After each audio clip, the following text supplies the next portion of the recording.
Very good morning to all of you. Myself Manoj Kumar Sharma. We are discussing depreciation numerical. Today again we will discuss a numerical question with written down value method, in which the entry relating to the sale of asset is there.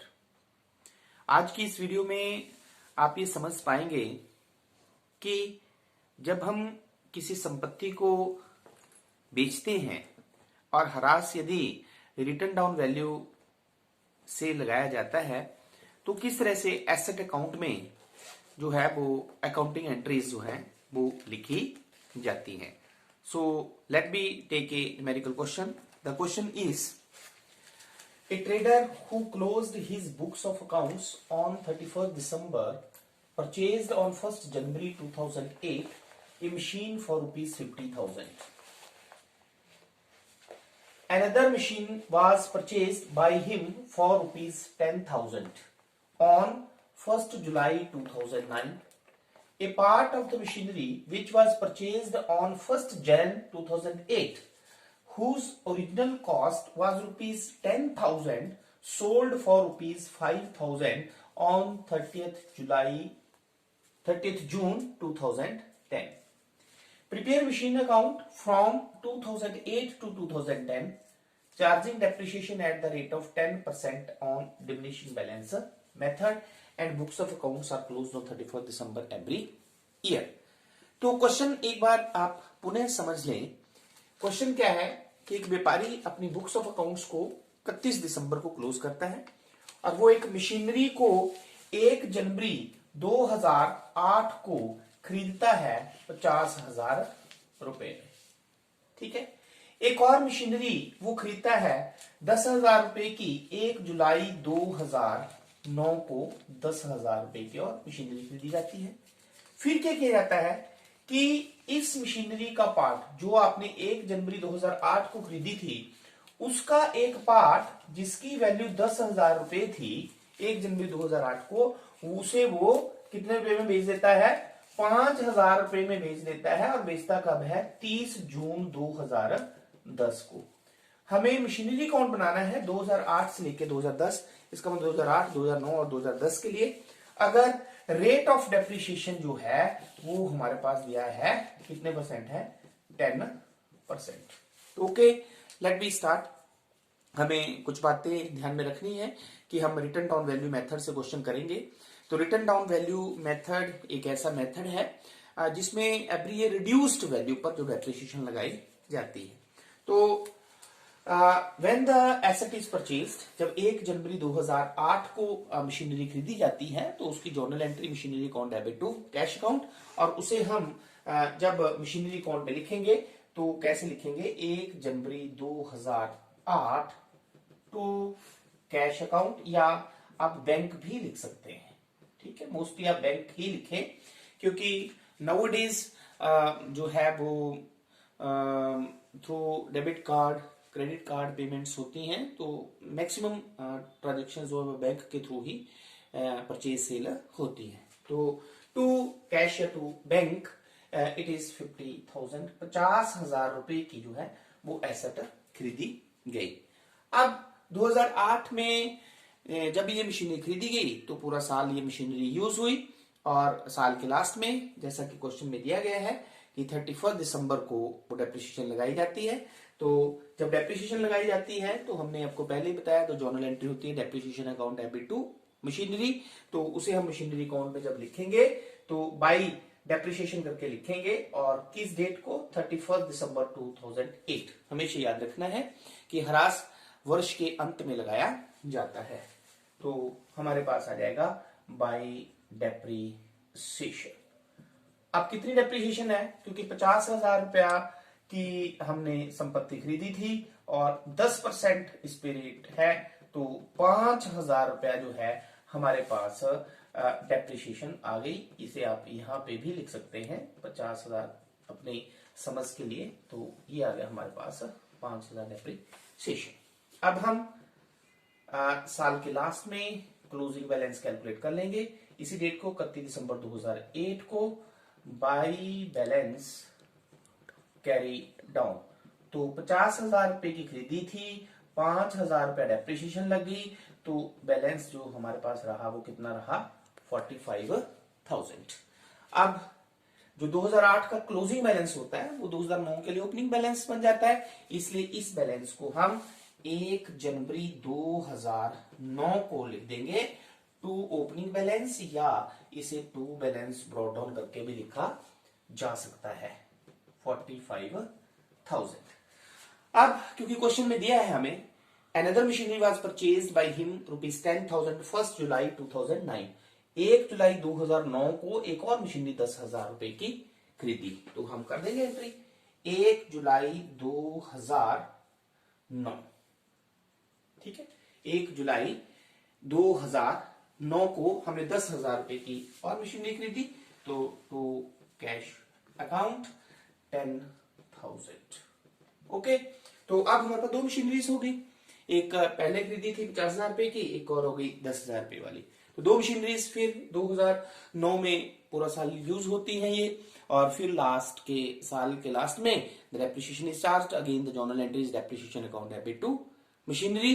तो इसे हम 31 दिसंबर 2009 को लिखेंगे bye depreciation. लेकिन आपने ध्यान रखना है कि हमारे पास मशीनरी कितनी है, अब दो। तो पहली मशीनरी नंबर 1, तो कौन सा मेथड यूज कर रहे हैं, रिटर्न डाउन वैल्यू मेथड, जिसमें हम रिड्यूस्ड वैल्यू पर डेप्रिसिएशन लगाते हैं। तो रिड्यूस्ड वैल्यू जो है मशीन नंबर 1 की कितनी है, 45,000। तो 45,000 पे 10%, how much it is, 4,500। Okay, then machinery number 2 कितने की खरीदी है, 10,000 की, 10% डेप्रिसिएशन। ध्यान रखने योग्य बात क्या है कि ये जो सेकंड मशीनरी खरीदी कब खरीदी है, देखो 1 जुलाई को। तो जब हमने इसे 1 जुलाई को खरीदा है, तो इसका मतलब 2009 में ये मशीनरी कितने मंथ यूज की हमने, 6 मंथ, जुलाई टू दिसंबर, जुलाई अगस्त सितंबर अक्टूबर नवंबर एंड दिसंबर। तो हमेशा ध्यान रखना है कि depreciation is charged for the period for which it is used in the business. हम किसी भी संपत्ति को जितने समय के लिए व्यवसाय में यूज करते हैं उतने समय के लिए ही डेप्रिसिएशन चार्ज की जाती है। तो ये जो सेकंड मशीनरी है वो 10,000 रुपए की खरीदी, तो इस 10,000 रुपए पर 6 मंथ की डेप्रिसिएशन आएगी। तो इसे आप कैलकुलेट कर सकते हैं, इट इज हाउ मच, 500। तो टोटल डेप्रिसिएशन जो लगी वो कितनी लगी, 5,000 रुपए। यहां क्लियर कर लेनी है बात आपने, 4,500 डेप्रिसिएशन आई पहली वाली मशीनरी पे, क्योंकि हम रिटर्न डाउन वैल्यू मेथड से क्वेश्चन कर रहे हैं, तो रिटर्न डाउन वैल्यू मतलब रिड्यूस्ड वैल्यू कितनी है, 45,000। अगर हम यहाँ पे फिक्स इंस्टॉलेशन मेथड से क्वेश्चन करते तो यहाँ पे 4500 की जगह कितनी आनी थी, 5,000, क्योंकि फिक्स इंस्टॉलेशन मेथड में डेप्रिसिएशन हमेशा ओरिजिनल कॉस्ट पे लगाई जाती है, इसलिए डेप्रिसिएशन प्रत्येक वर्ष क्या रहती है, इक्वल रहती है। ठीक है, लेकिन इसमें 4,500 आ गई पहली मशीनरी पे और दूसरी मशीनरी पे 6 मंथ की, तो टोटल डेप्रिसिएशन होगी 5,000। तो अब हम टोटल कर लेते हैं, ये हमारे पास आ गया 55,000, और 31 दिसंबर 2009 को हमारे देखेंगे कि क्लोजिंग बैलेंस हमारे पास कितना बचा मशीनरी का, तो 55 में से 5 जब डेप्रिसिएशन लग गई तो हमारे पास बैलेंस आ गया 50,000। ठीक है, अब ये 50,000 हमारे पास नेक्स्ट ईयर 2010 का ओपनिंग बैलेंस आ जाएगा, जिसे आप टू बैलेंस ब्रॉट डाउन करके या टू ओपनिंग बैलेंस करके लिख सकते हैं। ठीक है, अब 2010 में क्या हुआ, क्वेश्चन आप पढ़ सकते हैं। क्वेश्चन में लिखा है कि a part of the machinery which was purchased on 1 January 2008 में मशीनरी देख सकते हैं आप कितने की खरीदी है, 50,000। ये सारी मशीनरी नहीं बेची, उसने इसमें से एक हिस्सा बेचा। क्या बेचा, हिस्सा बेचा मशीनरी का। ठीक है, हो सकता है ये मशीनरीज वो 2-3 मशीनरीज होगी ना, तो उसमें से एक छोटी सी मशीनरी उसने बेच दी, और उसकी वैल्यू जो थी वो कितनी थी, इसमें 10,000 रुपए लिखा है उसने कि 1 जनवरी 2008 को जो मशीनरी हमने खरीदी थी उसका एक पार्ट जिसकी वैल्यू कितनी थी, 10,000 रुपया, वो कब बेची, 30 जून 2010 को आपने बेची है। ठीक है, कब बेची है, 30 जून 2010 को बेची है। अब कितने रुपए में बेची है, देखो एक बात तो आपने ये ध्यान रख लेनी है कि 1 जनवरी 2008 को उसकी वैल्यू थी 10,000 रुपया, और आपने वो बेची कब है? 30 जून 2010 को। कितने की बेची है?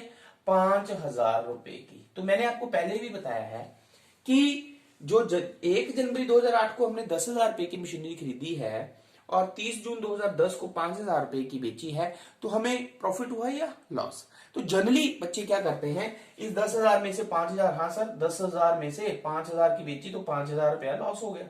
लेकिन ये तो गलत है। क्यों गलत है ये? क्योंकि ये 10,000 वैल्यू उसकी कब थी? 1 जनवरी 2008 को। लेकिन बेची कब है आपने वो? 30 जून 2010 को। तो जो मशीनरी 1 जनवरी 2008 को 10,000 रुपए की थी, उसकी वैल्यू क्या 30 जून 2010 को भी 10,000 थी? नहीं, वो तो कम होगी क्योंकि उस पर डेप्रीसिएशन लगी होगी। तो हमेशा आपने एक बात ध्यान में रखनी है, वो क्या, कि जिस डेट को हम किसी संपत्ति को बेचते हैं उस डेट को हमें उस संपत्ति की बुक वैल्यू पता होनी चाहिए। ठीक है, तभी हम प्रॉफिट या लॉस निकाल सकते हैं। तो वो उसके लिए हमें वर्किंग कैलकुलेशन करनी पड़ती है। तो वर्किंग कैलकुलेशन हमेशा ध्यान रखना है, वो कहां से शुरू होती है? जहां से वो संपत्ति हमने खरीदी होती है। तो हम वर्किंग कैलकुलेशन करते हैं। तो वर्किंग कैलकुलेशन में value of machinery on 1 January 2008 कितनी की खरीदी जी? 10,000 की। ओके, नाउ 2008 में ये इस पे डेप्रिसिएशन लगी होगी, less depreciation at the rate of 10%। कितनी डेप्रिसिएशन हो गई? 1,000 रुपया। इसका मतलब क्या हुआ? 9,000 रुपये वैल्यू रह गई होगी। किस डेट को? 2009 को। आप लिख सकते हैं यहां पे वैल्यू ऑफ मशीनरी ऑन 1 जनवरी 2009। अब 2009 में फिर ये यूज हुई होगी, तो जब यूज हुई होगी तो एंड में आपने फिर डेप्रिसिएशन लगाई होगी। कितनी डेप्रिसिएशन लगी होगी? अब 900, क्योंकि रिटर्न डाउन वैल्यू है ना हमारे पास, तो ये आ गया हमारे पास 80,100। किस डेट को? 1 जनवरी 2010 को आ गई वैल्यू। ये किस डेट को आ गई? वैल्यू ऑफ मशीनरी ऑन 1 जनवरी 2010 को। अब बेची कब है आपने? 30 जून 2010 को। इसका मतलब 2010 में भी ये मशीनरी 6 महीने आपने और यूज की। अगर 6 महीने और यूज की तो less depreciation at the rate of 10% for 6 month. तो 6 मंथ निकालो आप। 8100 गुना 10/100 गुना 6/12। ठीक है, सिंप्लीफाई कर लो तो ये हो गया आपके पास 405 रुपए। कितनी हो गई? 405 रुपया। अब आप लेस कर लेंगे, इट इज 7,695। किस डेट को आ गई ये? 30 जून 2010 को। ठीक है, वैल्यू ऑफ मशीनरी ऑन 30 जून 2010 को। अब इसी डेट को बेची है आपने, कितने की? 5,000 रुपए की। तो लेस कर देंगे हम सेल प्राइस 5,000, तो हमारे पास 2,695 रुपए जो है वो क्या आ गया? Loss on sale of machinery. ठीक है, 2,695 रुपए। जब भी हम कोई संपत्ति बेचते हैं तो जिस डेट को वो संपत्ति बेची जाती है, हमेशा ध्यान रखना है आपने, उस डेट को उस संपत्ति से संबंधित 3 एंट्रीज होती है। पहली entry for sale, second entry for depreciation, the third entry is entry for profit and loss. तो सबसे पहले हम करते हैं एंट्री फॉर सेल। तो 30 जून 2010 को सबसे पहले बाई कैश, क्योंकि जब हमने बेची मशीनरी तो एंट्री होगी cash account debit to machinery, तो by cash. How much value? 5,000 रुपए की बेची। इसी डेट को सेकंड एंट्री होती है डेप्रीसिएशन लगने की। तो इस मशीनरी पर जो हमने बेची उस पर कितनी डेप्रीसिएशन लगी? देखा है आपने, यहां पे निकाली है हमने, कितनी? 405 रुपीज। ठीक है, 405। तीसरी सेम डेट को लॉस या प्रॉफिट की, तो क्या हुआ हमारे पास? लॉस। और लॉस की एंट्री होती है profit and loss account debit to machinery, तो it mean by profit and loss account. कितना लॉस हुआ? 2,695 रुपए। क्लियर? तो ये थी हमारे पास वर्किंग कैलकुलेशन, जो संपत्ति हम बेचते हैं। हमेशा ध्यान रखना है, जब हम बेचते हैं तो उससे संबंधित 3 एंट्रीज होती है, entry for sale, entry for depreciation, entry for profit and loss account. अब जो इंपॉर्टेंट बात है वो क्या है कि अब जो हमारे पास मशीनरी बची है उस पर भी डेप्रिसिएशन लगेगी, क्योंकि ये मशीनरी तो टोटल थी ना 50,000 में से 10,000 की बेच दी हमने। अब हमारे पास जो मशीनरी बची उस पे डेप्रिसिएशन, तो वो कब लगेगी 31 दिसंबर 2010 को बाय डेप्रिसिएशन। अब वो कितनी वैल्यू की मशीनरी हमारे पास बची, ये देखो 1 जनवरी 2010 को हमारे पास टोटल मशीनरी की वैल्यू कितनी थी 50,000 रुपया। कितनी थी 50,000 रुपया। लेकिन इसमें वो मशीनरी भी इंक्लूड थी जो हमने बेच दी है। तो आपने इसी डेट को 1 जनवरी 2010 को उस मशीनरी की वैल्यू देखनी है जो आपने बेच दी। देखो कितनी थी 8100। कितनी थी 8100। तो इस 50,000 में से क्योंकि 8100 की वैल्यू की मशीनरी तो हमने बेच दी है, इसका मतलब क्या हुआ कि हमारे पास अभी जो वैल्यूज मशीनरीज की है वो है 41,900। कितनी है 41,900। ठीक है, तो इस पे डेप्रिसिएशन हम लगाएंगे 41,900 इंटू 10 बाई 100, इट इज 4,190। तो now we will calculate the balance same date को बाई बैलेंस कैरी डाउन। तो ये आप टोटल रफ में कर सकते हैं 12,290। तो 50,000 में से इसे हम डिडक्ट कर देंगे 37,710। तो ये हमारे पास आ गया हमारा आंसर 37,710। ठीक है, तो जो मशीनरीज हमने 50,000 रुपए की खरीदी थी उसका कुछ हिस्सा हमने बेच दिया, फिर हमने 10,000 रुपए की और मशीनरीज खरीदी। तो अब हमारे पास टोटल मशीनरी की जो वैल्यू है वो है 37,710 रुपए। ठीक है, तो ये एक ऐसा क्वेश्चन है जिसमें एक से ज्यादा मशीनरी खरीदी जाती है और मशीनरी का कोई पार्ट जो है वो बेचा भी जाता है। तो आपने देखा है कि इसे हम किस तरह से जो है वो एसेट अकाउंट में जब हम बेचते हैं या प्रॉफिट एंड लॉस अकाउंट निकालते हैं तो कैसे निकालते हैं हम। ये वर्किंग कैलकुलेशन जो है it is the part of your question, ये हमारे क्वेश्चन का पार्ट होता है। इसे आपने जो है वो शो करना होता है पेपर में कि ये अमाउंट जो है प्रॉफिट या लॉस जो आएगा वो कैसे आएगा और उसकी क्या एंट्रीज होती हैं। तो हमेशा ध्यान रखना कि जब भी हम किसी संपत्ति को बेचते हैं उससे संबंधित 3 एंट्रीज होती हैं, entry for sale, entry for depreciation and entry for profit and loss account. और इस क्वेश्चन में एक सबसे इंपॉर्टेंट बात क्या है कि जो मशीनरी हमारे पास बची, ये बैलेंस जो आपने निकाला 41,900, ये कैसे हमारे पास आया। तो हमेशा ध्यान रखना है कि आपके पास जो इस डेट को मशीनरी की वैल्यू होगी रिटर्न डाउन वैल्यू, उसमें से जो मशीनरी आपने बेच दी उसकी रिटर्न डाउन वैल्यू हमने माइनस कर देनी है। ठीक है, हमारे पास 1 जनवरी 2010 को टोटल मशीनरी की वैल्यू थी 50,000 रुपया। इसमें जो मशीनरी हमने बेच दी है उसकी रिटर्न डाउन वैल्यू है 8,100। ठीक है, 8,100 को आ जाएगा हमारे पास 41,900। इसका मतलब अब हमारे पास जो रिटर्न डाउन वैल्यू है वो है 41,900 रुपया। इस पे हम 10% कैलकुलेट करके आएगा हमारे पास डेप्रिसिएशन 4,190 रुपए। तो इस तरह से आई होप कि इस वीडियो से आपको रिटर्न डाउन वैल्यू मेथड से ऐसा क्वेश्चन जिसमें परचेज एंड सेल भी हो तो ये आपको करना आ गया होगा। Thank you very much.